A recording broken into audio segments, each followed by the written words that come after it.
Hello, my name is Summer McKeivier, and I'm a senior attorney at the Chapman Law Group. I work in the Criminal Defense Division. I represent providers who have been accused of controlled substance violations and healthcare fraud by the United States government, or who have been indicted or are being investigated for such.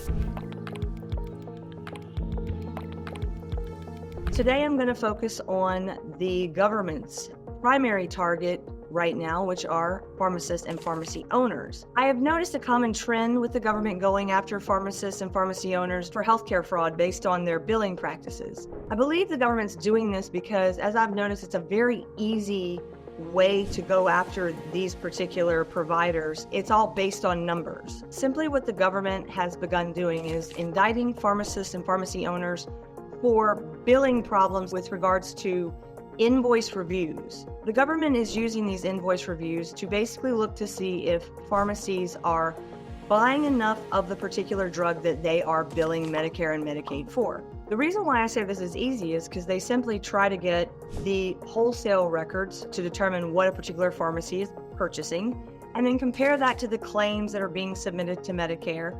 And if the numbers don't add up, then they assume there's a healthcare fraud scheme. There are two different categories in which the government looks for you to see whether or not they believe fraud has been committed. One I already mentioned, which is whether or not the particular pharmacy has purchased enough inventory to cover the particular drugs that they are billing Medicare and Medicaid for. The other way is in comparing what the pharmacy is billing as far as brand and purchasing as generic. In other words, are pharmacies billing for brand to increase their reimbursement and then filling the prescriptions, dispensing generic versions? In order to do this, the government has to obtain several sets of data, and they use an outside contractor under Qlarant who has developed this proprietary program in which they run these invoice reviews pretty regularly. Now, the first problem with that is that these invoice reviews are only as good as the data that Qlarant has. So starting with that, they can very easily obtain all of the billing records and claims submitted by a particular provider or pharmacy from Medicare, because they actually work for CMS. So they are a subcontractor for CMS. The problems come in the actual wholesale records or invoice purchase records from each pharmacy. That is usually provided by the HHS agent or the FBI or the United States attorney that's working on the case, so that they can use those numbers to calculate what the particular pharmacy has been purchasing. One of the main problems I have found with that is that there is no database for which the government can go and look and say, these are all of the particular wholesalers that this pharmacy has been using to purchase. The second issue that I believe the government has completely overlooked is the transfers among pharmacies to another pharmacy and back. In some cases, not all drugs are on the shelves of the pharmacy, and they may be something that maybe the pharmacy only has one patient that needs this particular drug. In doing so, they completely leave out an entire section of purchase records, or at least acquiring records that are needed to make this a valid invoice. So once they have obtained these, or what they believe to be all of the wholesale records, they submit it to the subcontractor who just puts them into a spreadsheet, tells the government, here's where there are drugs missing, and this is the amount of money that the government, or CMS Medicaid, has lost because of that. Once they get that, the government cries fraud, and they take that to a grand jury, and an indictment is issued. Again, what I believe the main problem here is that they seek an indictment based on their failure to obtain all of the records necessary in order to have produced a valid invoice review summary. Most invoice reviews are focused on the top 10 or 20 drugs that a particular pharmacy is billing the most, where the reimbursements are the highest. There's a lot of medications that are for mental illness and things of that nature, creams, compound creams, things like that, because these are the ones in which pharmacies are reimbursed at a higher rate. They total up all the invoices for a particular drug, and that's what they assume that the pharmacy had on their shelves, and therefore they could have dispensed. Then they take the Medicare, or the PDE records, the prescription drug event records, out from the CMS Medicare billing, which has many different categories, but they focus really on the name of the particular drug and the dispensed amount, and then the numbers that are used to calculate how much that costs the government or in reimbursement. An example of how this can get out of control is on this document here. This is a page out of the invoice review provided on one of my cases by the subcontractor used by the government in these invoice reviews. Here you can see that according to the government's calculations, or according to Medic's calculations, this particular pharmacy had not purchased at least 5,104 Seroquel XR tablet with 400 milligrams that they had billed Medicare for. In just a small deficit of 5,000 tablets, the government has calculated a loss of $92,000, almost $100,000 right there. Now, while this is just a list of the top 10 drugs in which the government is pointing out, or the subcontractor is pointing out, they found a deficit, this is in by no way the total that will be in the invoice review that the government will ultimately use as part of their calculations to the grand jury for their indictment.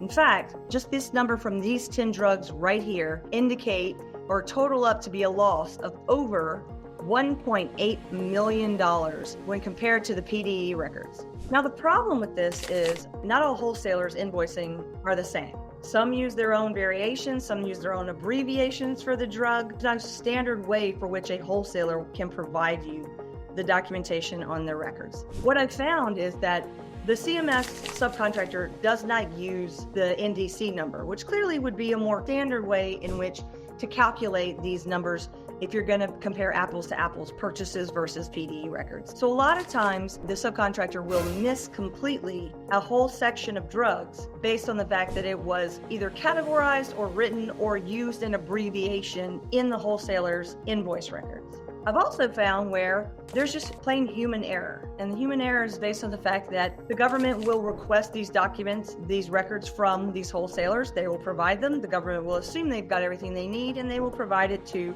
the subcontractor. Almost always, the government is going to find a difference between the purchasing and the billing. Whether it's because they didn't get all the wholesale records, whether it's because they didn't take into account transfers among pharmacies, or whether or not it was error in the way that the subcontractor read the invoice records and didn't count it towards purchasing. There's almost always going to be a deficit or a loss to the government. And the problem that comes from that is that the government doesn't tend to look any further once they find a deficit. If they find a deficit in your purchasing versus your billing, they're taking it to a grand jury without another step. So it's important when not only facing something like this, but in preparing by knowing that this is something the government is definitely targeting pharmacists and pharmacy owners for, is that you as a pharmacist or a pharmacy owner need to keep very clear records, if not for them when they come in with a search warrant and seizure documentation, but for yourself at the end of the day when you're forced to defend against this highly problematic methodology that's being used. One way to do that is to keep a list of all wholesalers that you use. I know that a lot of times there's a particular drug and maybe you have to search for a different wholesaler that you don't commonly use, or you begin to use different wholesalers at different times just based on the pricing that you're getting.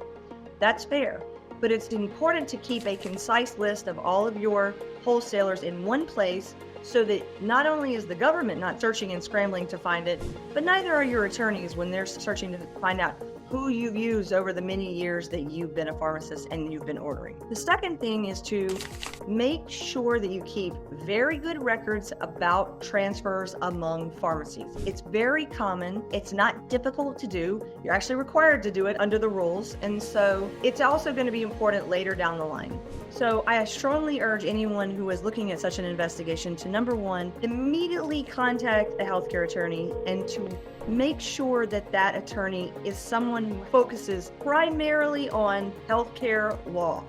So that concludes today's topic on pharmacy and invoice reviews. If you would like any more information, please contact us at the website, chapmanlawgroup.com. There will be a link in the bio. Please give us a call and we'd be happy to help you out or at least talk you through the invoice review process. Thank you.